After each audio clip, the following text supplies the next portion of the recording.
Hello, I'm Robby Cochran. Thanks so much for coming to my talk at the end of the day. This is my first time coming to BSides, and it's been an amazing conference, so I hope you guys had a great time too. The title of my talk is Listen to Your Engine, Unearthing Security Signals from the Modern Linux Kernel. And just a quick overview of my background. Previously, I did a PhD, and I looked at applications of symbolic execution. And currently, I'm working at StackRox doing container runtime security detection. So this talk is going to be kind of a survey talk, an overview of what system calls are, why are they important for monitoring infrastructure, and what we can observe at the system call level during attacks, and what features in the Linux kernel allow us to observe those system calls, and then kind of what are the challenges and trade-offs in this world. So if you're a kernel developer, some of this may be a little high level, but if you're new to this, then hopefully you'll come away with kind of a flavor of these features. So first of all, let's kind of have a quick little primer on what a system call is and why is a system call different from a function call. So traditionally, as you know, you have user space and kernel space processes, and system calls are used to communicate between these two worlds. So we actually have to kind of talk a little bit about hardware. So CPUs have a hardware feature called protection rings, and using protection rings allow you to actually control the access to particular resources. So ring 0 is the most privileged, and this is where the Linux kernel and the VM live. Ring 1 and 2 aren't really used, and then ring 3 is where user space lives. And ring 3 is the least trusted. So it has the instructions running when the CPUs in ring 3 have the least privileges. You can't modify page tables, and a user space process is restricted to only accessing memory in its own address space. So a system call is really the transition from ring 3 to ring 0. So a user space process needs to have a way to tell the kernel that it wants to access some hardware, send some data on the network, and usually use some special system call, or excuse me, instruction. So traditionally this was done with interrupts. Now there's faster ways to do this using CPU instructions like syscall and sysreturn. And once this instruction occurs, the kernel handles the particular system call and then sends the data back to the user space process. Now the reason I'm kind of pointing this out in particular is because there's overhead associated with moving data from one ring to the other. And it also means that it's more difficult and more challenging to actually monitor these system calls. So another kind of like overview I want to talk about before we get into the meat of the talk is profiling, tracing, and how we can use these as security practitioners. So for profiling, you think about what profiling is. This is like when we're doing diagnostics or statistical analysis of what our software is doing. The tool of choice to identify performance bottlenecks. So you're looking at what's the top function, what is the hotspot that I'm accessing. And a profiler is going to tell you like maybe where the problem area of the code is, but it's not going to give you the exact details for how you got there. In order to do that, you often use tracing tools. So for tracing tools, think about that, a tracing tool like a court stenographer. We're actually recording every function call that occurred. And you can do tracing in user space as well as tracing in kernel space. Oftentimes you might want to diagnose a particular performance issue by looking at which kernel functions were executed. And tracing is often much lower level than logging. When you can look at application log, you can kind of diagnose some problems. But with tracing, you're actually looking at the function level execution. And so we can combine and leverage profiling and tracing tools to do security monitoring. We can't do this alone. We have to kind of include this in our pipeline, but these tools can be leveraged for the collection of data. So of course, security monitoring is really the last line of defense in your infrastructure. You're going to want to have your systems patched and updated and configured properly, but ultimately, even if everything is done perfectly right, you still can have breaches. And by having a monitoring infrastructure, you're able to either detect those breaches or use some sort of auditing to, once you determine there's a breach, to say like what exactly happened. So like this is something that you're, if you have any type of infrastructure that does any kind of monitoring, you're familiar with this pipeline where you collect logs, events, behaviors. You stream this data off host usually, so it's centralized. Then you use the centralized data store to detect anomalies, and then audit and investigate after a breach. So really what's important in what's the relevant to this talk is what you're going to collect and stream into your monitoring pipeline. I want to talk about if you're going to collect system call data, what that gives you, what can you learn if you're at the system call level. So one way to think about why system calls are useful is because no matter what services you're running, what database you're running, what language you're using, ultimately these tools are going to have to access the kernel and use a system call. So the system call level is a good place to introspect and actually identify behavior for what your services and apps are doing. At the system call level, you're going to get a really, really high fidelity view of all system activity, right? This is going to let you know a lot of important things that are happening. Process launches, file activity, network activity, hardware device access, information, like if a process is trying just to get the time of day, and also system calls are used for inter-process communication. Now kind of a caveat here is that, of course, you want to monitor all system calls, but there may be cases where some system calls have no legitimate use case on your infrastructure, and the best practice there is to just block it using tools like seccomp or seccomp BPF. All right, so I hope everyone brought their steampunk goggles. So now's the time to put on your goggles. We're gonna go into the lab. All right, get everything lined up here. Actually, I'm not gonna wear those. I can't see my slides. So this is a little experiment. You can run it, you can do it at home. And I did this. I'm gonna just kind of walk you through what I did. Basically, I took a vulnerable version of Apache Struts and ran it in a Docker container. And then this version of Apache Struts has the remote code execution vulnerability that was used in the Equifax hack. So what we're going to do is load up Apache Struts, attach strace, which is a system call. It's a really useful tool that we can use to view all system calls. And then we're going to launch an attack against Apache Struts using Metasploit. And if you want to actually have the instructions and more details on how to do this link here at the bottom, we have a blog post to tell you how to do that. All right, so first of all, let's load up Struts. This is kind of the default. We're not actually going to run any actual applications. This is just the built-in app that Struts comes with. So we load up Struts. And this is the vulnerable version. So this is the actual bug in Struts in this version where, unfortunately, we're executing data that was received in a content header. And then we're going to attach strace to this running version of Struts. So strace is an awesome tool. If you've never used it before, you should definitely check it out. It's a user mode program which uses the ptrace system call. So ptrace is a system call that allows you to attach one process to another and receive events every time system calls occur. And the one drawback to strace is that it adds extra context switches. So when you, and there's different ways to run strace. You can run it in a blocking mode or a non-blocking mode.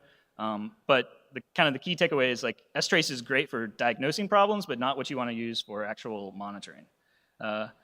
Another thing I want to point out, if you ever want to read an amazing man page, check out the man page for strace. It's like whoever wrote this is a literary genius. It's amazing. Okay, so we've launched Struts. We've attached strace, and now we're going to run Metasploit, the Metasploit attack against, use Metasploit to run an attack against Struts. So we're using just a reverse shell payload. So here's the actual payload that gets sent to Struts. You can see here the shellcode is highlighted in red. And then from strace, we can observe all of the system calls. So I'm not going to show you all of the 60,000 system calls that we saw in 30 seconds of running strace, but I'm kind of representing them here in terms of their frequency counts. So you can see that some system calls are much more frequent than others. And actually, around 95 or 98% of these system calls, you don't need to observe. They actually aren't really security relevant. So let's kind of trim down this giant log and look at the actual set of system calls where we can observe the attack occurring. So here we can see a sequence of system calls, and I'm going to highlight some of these. where we're actually opening the payload that was dropped, we're setting it as executable, we execute the payload, that establishes a reverse shell, and then we can the attacker can then read the secrets files. So kind of distilling this entire set of system calls down to 4 that are really useful from a security monitoring perspective. We have a chmod on the payload, an exec on the payload itself, and then a connect back to a reverse shell connect back to the attacker, and then we're actually opening a secrets file. So the important thing to point out here is that there's a lot of data, and there's only a few system calls that are really security relevant. So what other types of attacks can we observe thinking about it from the system call level? So there's been this rise in cryptocurrency mining attacks where the attacker isn't actually getting into your infrastructure and doing reconnaissance. It's really just, the attacker's really trying to stay under the radar and steal resources. And so oftentimes there's fewer signals. So anything we can do to detect this type of resource abuse is useful. So for the case of crypto miners, you can use process execution to observe the execution of like crypto mining processes. So kind of in summary, indicators of compromise from a system call perspective are network, file system, and process. From the network, we can see an attacker open a reverse shell using a connect system call. The file system, we can see an exploit payload written to a file or mining software being uploaded to the server. And from the process perspective, we can see anomalous processes being launched. So what kind of attacks can we not detect with system calls? Usually information stealing or side channel attacks are much harder to observe because they're not actually doing any kind of behavior where you're trying to steal files or launch processes and steal resources. Really, you're stealing data that's in memory. So for example, Heartbleed, the indicator is not at a system call level, it's where you see different user behavior. In this case, the response size anomalies for the TLS heartbeat messages. And for Meltdown Inspector, the attack here is breaking the least privilege principle in the kernel and allowing the attacker to read kernel memory that they shouldn't have been allowed to read. Now, there has been some research that has shown that you can use CPU performance counters as indicators for these attacks, and I have some links here. And again, this is a case where security practitioners can use performance tools actually for security use. So at the system call monitoring, indicators of compromise are buried within the system call events, particularly the system call parameters. The parameters are often more important than the system calls themselves. And observing all the events is impossible. There's too much data. So strategies for kind of distilling everything down are to use whitelisting for files and processes, or even better, use some sort of machine learning framework and push all the data into an elk stack and then analyze it there. All right, so now that I've shown you that it's what we can observe at the system call level, how do we actually get this data out of the kernel? Like I said, a system call is not a normal function call. It's a little bit special. And so we want to be able to get data in a performant way, and we also want to be able to get only the data that we really care about.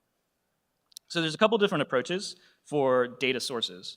So I kind of mentioned that ptrace is the system call that you can use to attach to a process, but it has a lot of overhead associated with it. So you probably don't want to use ptrace. Another approach is to just write a custom kernel module yourself. So the Linux kernel allows us to write modules. You're probably familiar with this. And if you want to really get your hands dirty, you can write a module that is inserted into the kernel, changes kernel pages to be writable, and you just find the system call table and insert a shim or wrapper function for every system call. Now this will work, but it's going to have a lot of maintenance cost. It's going to be really unstable, and you're not actually using any of the features that the kernel provides. Another better approach is to use either Kprobes or Tracepoints.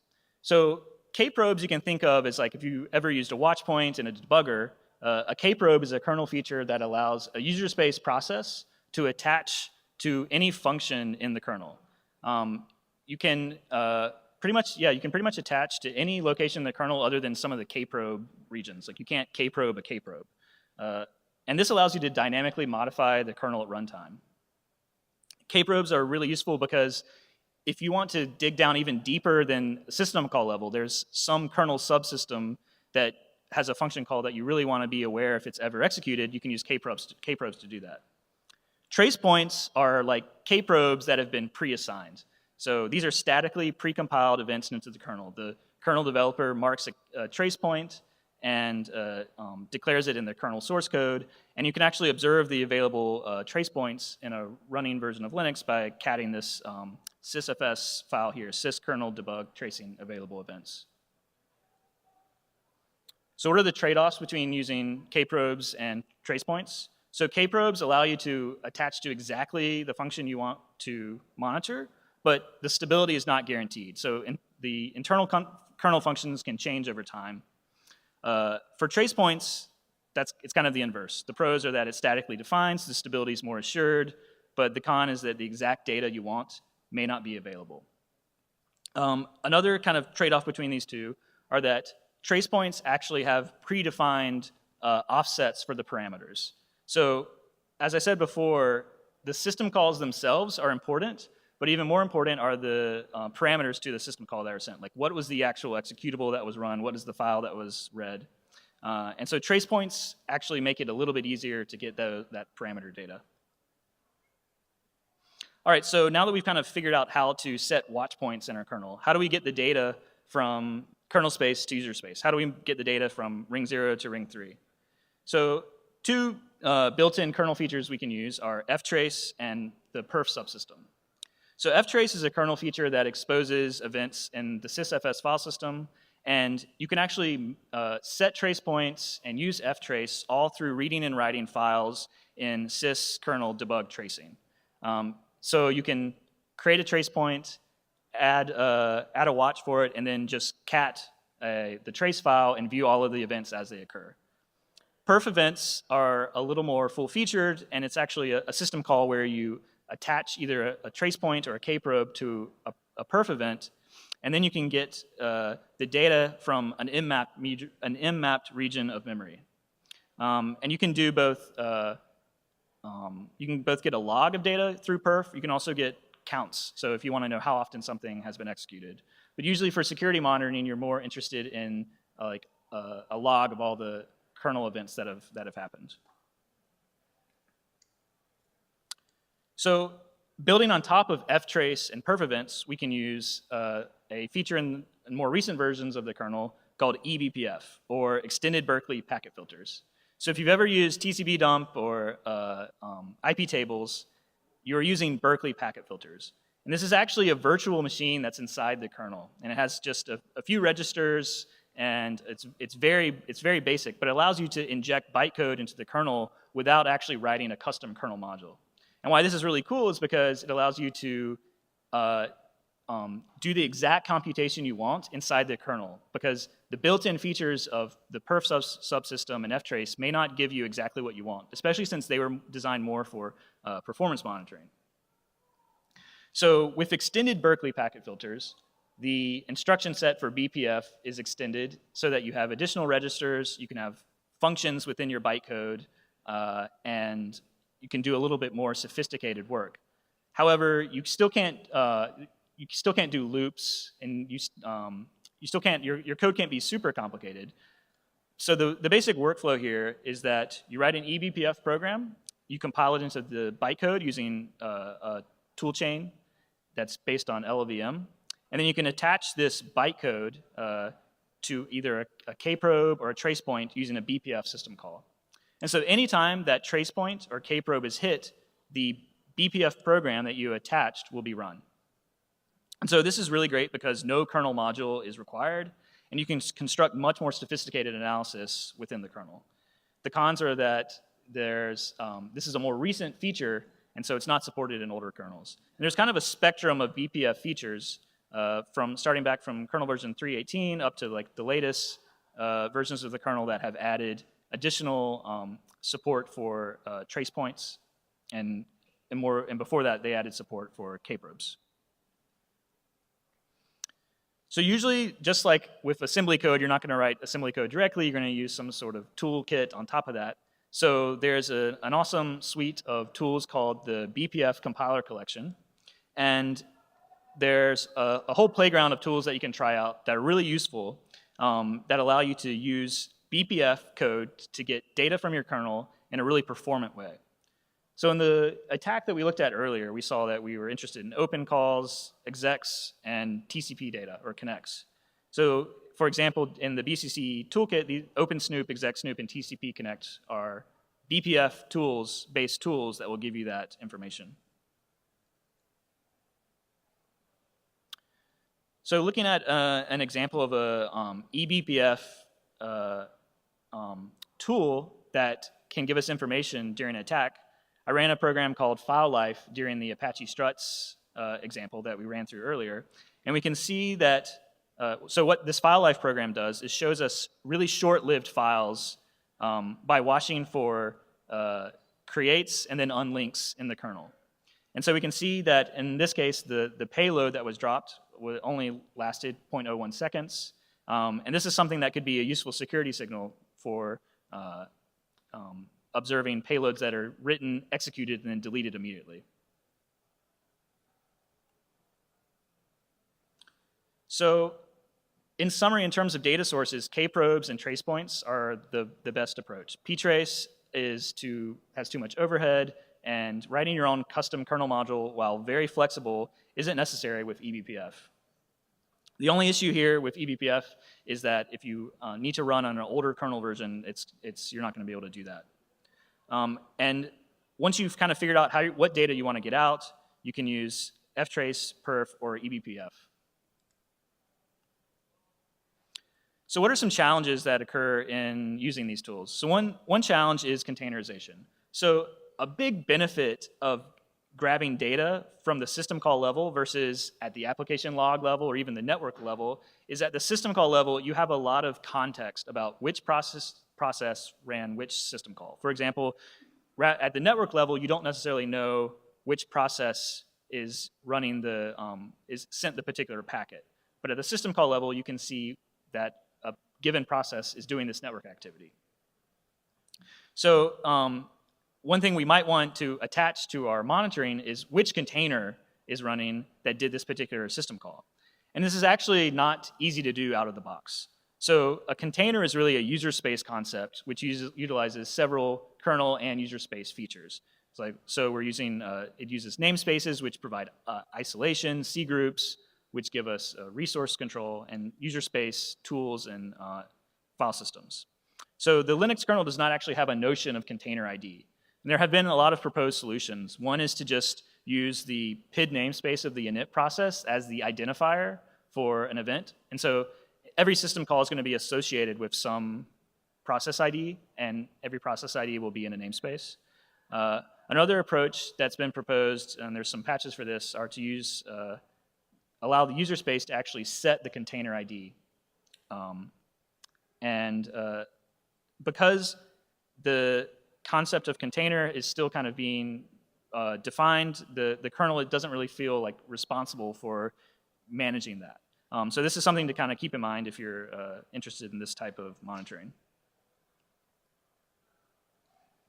So in summary, Linux system calls are the universal API for infrastructure. The security signal value is really high, but you have to filter through a large amount of noise. And finally, eBPF tools allow for focus detection in the kernel, but you have to use a more recent version of the kernel in order to take advantage of it. And if you're interested in more information about this, I've attached some resources to these slides. This is, I'm a user of these tools. I haven't been developing them, and there's some awesome resources online. And that's it. Thanks a lot.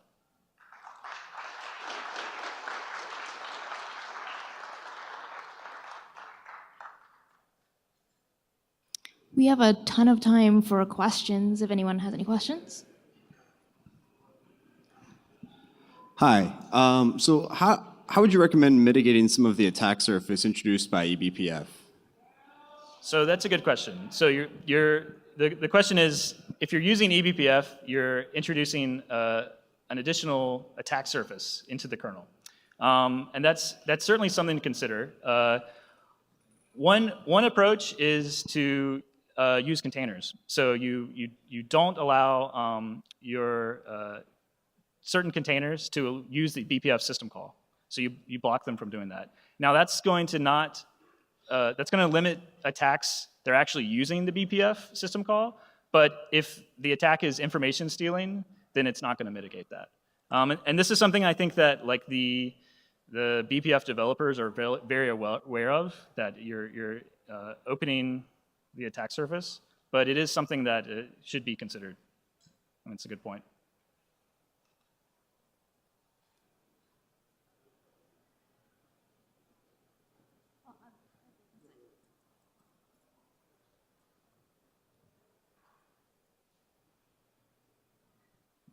Hey, I wanted to ask about detecting speculative attacks like Meltdown using, I think we can use Tracepoints and branch prediction to catch any speculation misses, and anybody else using a missed branch with Tracepoints, do you think that's going to work? So I don't know. So this is one thing that like the kind of the indicators that like I was discussing are very clear. You know, you see a payload that's dropped, and it's kind of like it's not it's black or white whether it's malicious or anomalous. Right. The techniques for detecting Meltdown and Spectre are often statistical. So you're looking for anomalous page faults or that sort of thing. So it's certainly doable, but I don't know how general purpose they are in all cases. Cool. Thank you.